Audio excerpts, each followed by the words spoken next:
So I applied to Harvard. My dad wanted me to. And I shortly heard from Harvard, and they said, go to Chicago and meet this fellow who interviews applicants from the Midwest. So I got on the train, and that's what you did in those days, and I spent about 10 hours on the Burlington going to Chicago. Then I transferred to another little interurban train to go up to this country day school where this fellow was the headmaster, and he was the big interviewer for Harvard. And I got there, and after about 10 minutes, he said, better think about something else. But, he come back later on. I was 19 at the time, and I looked about 12, and I acted about 8. So it was not a great combination. So he said, forget it.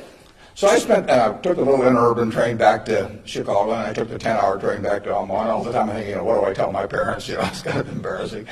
But it was the luckiest thing that ever happened to me.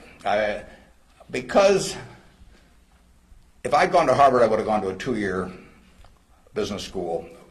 I instead applied to Columbia, where I could graduate in 1 year and get a master's degree. Luckily, that by the accident of it and being in the Nebraska National Guard, which did not get called up for the Korean War, I missed going in the Korean War. I got to meet Ben Graham, which had an enormous effect on me subsequently.